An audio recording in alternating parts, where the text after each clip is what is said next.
A very warm welcome to all the viewers. In today's video, we will talk about the importance of water and its conservation. Water in our planet is available in the ocean, on land, within the ground, and in the atmosphere. Most of the earth's surface is covered by water, and even human body is also made up of mostly water. About 71% of the earth's surface is water covered. Looking at this figure, it seems that we have no shortage of water, but only 2 to 3% of this water is potable. The ocean are the largest reservoirs of water, over 97% of water on the earth's surface. But since it is saline, it is not readily usable for requirements of human survival. The fresh water content is just a fraction of the total water available. But the way we are abusing the natural resources, the day is not far when we will be in great shortage of water. Even today, we are facing water crisis in many parts of the world. If we take a look at the following facts, we can understand the seriousness of water scarcity. Based on a United Nations study, it has been found that 785 million people live without basic drinking water. 1 in 4 healthcare facilities lacks basic water services. 3 out of 10 people do not have safe drinking water facilities, and 6 out of 10 people do not have access to sanitation facilities safely. Every year, millions of people, most of them children, die from disease associated with inadequate water supply, sanitation, and hygiene.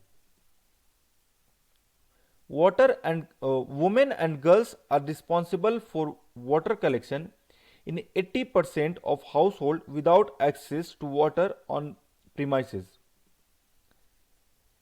In India, 666 million people are still without the access to drinking water.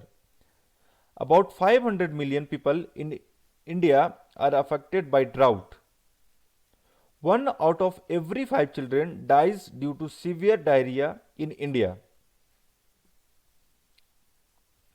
We have been giving importance to water from Vedic civilization, which is considered to be the oldest civilization in the history of ancient India. It is said that in the Earthved that water is the nectar of life. Water contains medicines.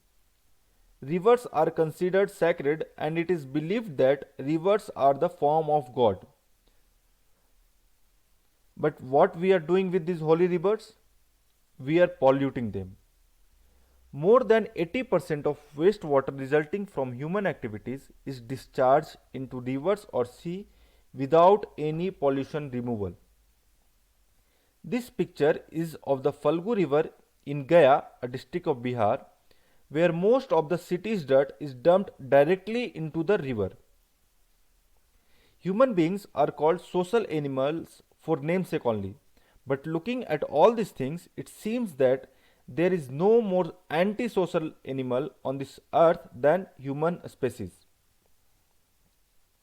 The work done by Namami Gange project for water conservation is unprecedented. Some social activists like Mr. Brijrandan Pathak have been working continuously for water conservation for more than a decade. World Water Day is held every year on 22nd March to focus on the importance of water and to draw attention to sustainable management of water resources.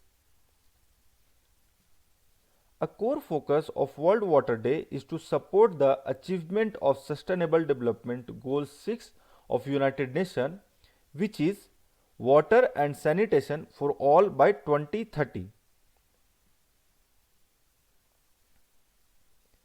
One of the most important recent milestone has been the recognition in July 2010 by the United Nations General Assembly of the human right to water and sanitation.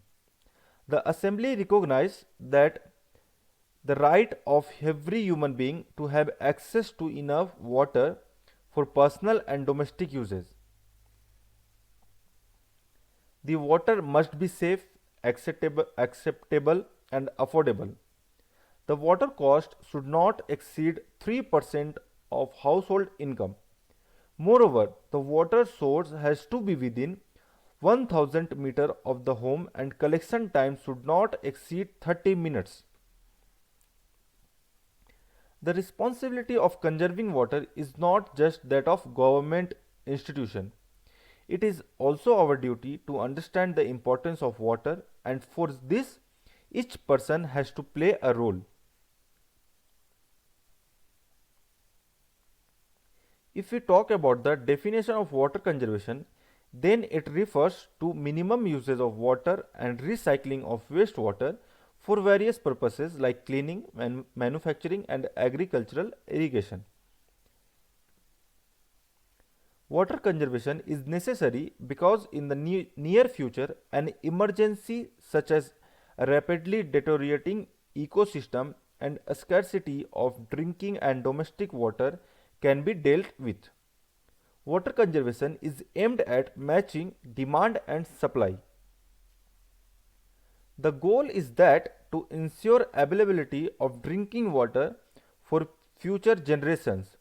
The extraction of fresh water from an ecosystem should not exceed its natural replacement rate. Water conservation programs can be initiated at the local level by municipal water utilities or regional governments. Public campaign and mass movement should be organized to understand the importance of water. Just as the meter is installed in every house to measure electricity consumption, on the same basis, a meter should also be installed to measure water consumption. Local water department administration must monitor water usage by domestic, public and manufacturing services, and those who are abusing water can be penalized.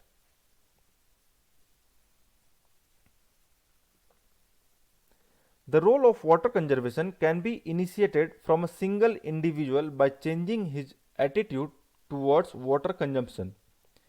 We should use low flow shower heads, low flush toilets, dual flush toilets, faucet aerators, low flow taps in wash basin, seawater or rainwater for flushing toilets. Wash the vehicles less often. Minimum use of water for watering lawns and gardens. Rainwater harvesting systems should be installed in every house. A proper action plan should be prepared in view of water conservation. The concerned department should build new storage and renovate existing tanks and water bodies. Groundwater is an important aspect and there should be increase in groundwater discharge to maintain the water table and also prevent groundwater outflow by subsurface dams, watershed management measures, etc. No house should get approval for construction from the municipality without a rainwater harvesting system. There should be an immediate ban on the release of polluted water from industries directly into the river or sea. Farmers should also be educated about water conservation. They should adopt efficient irrigation systems such as a sprinkler and drip irrigation wherever appropriate.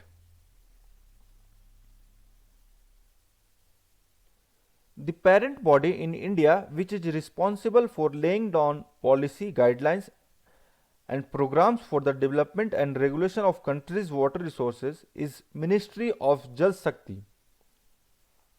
Presently, the following attached and subordinates offices, statutory body, registered societies and public sector undertakings are working under the control of the Department of Water Resources, River Development and Ganga Rejuvenation.